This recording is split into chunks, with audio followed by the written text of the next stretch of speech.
En ce dimanche 25 décembre, quelques traditions ont lieu au sein de la famille royale britannique pour célébrer Noël comme il se doit. On fait le point avec vous sur toutes ces habitudes nées, en partie, grâce à Elisabeth II. Le 8 septembre 2022, le monde entier, en particulier les Britanniques, est entré dans une période de deuil radical. À l'âge de 96 ans, après 70 ans de règne, la reine Elisabeth II est décédée dans son château de Balmoral en Écosse.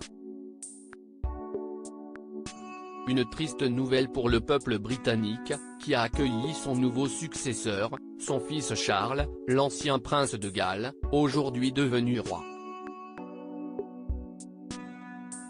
Son couronnement officiel, dont celui de Camilla Champ, devrait d'ailleurs avoir lieu le samedi 6 mai 2023.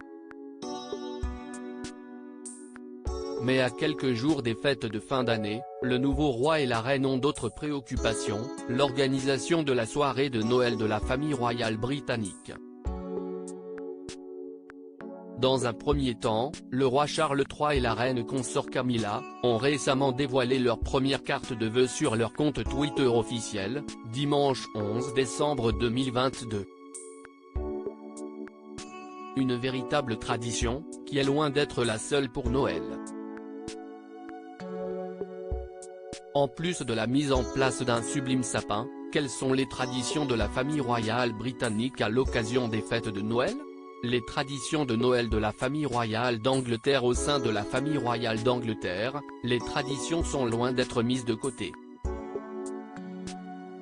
À l'occasion du célèbre et tant attendu réveillon de Noël, le 24 décembre, les invités de la reine Elisabeth II avaient, selon la coutume, l'obligation de prévoir 3 tenues vestimentaires adaptées aux différents événements de la journée.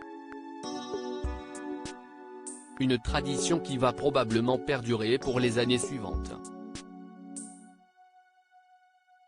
Pour la première tenue, celle-ci doit être portée lors du déjeuner à Sandringham, dans la résidence du roi et de la reine. La seconde doit être portée pour prendre le thé, un costume pour les hommes et une robe en tweed pour les femmes, note de la rédaction. Enfin, la dernière tenue sera mise en avant lors du grand dîner du réveillon. À la fin du déjeuner, les invités visionnent le traditionnel discours du monarque, retransmis à la télévision. Pendant l'après-midi, les hommes se retrouvent parfois pour une partie de chasse aux faisans. En revanche, les femmes, lorsque la reine était encore au pouvoir, avaient l'interdiction de s'y rendre. En effet, le port d'armes est interdit en présence de la reine. Reste à savoir si cette règle va évoluer avec le roi Charles III.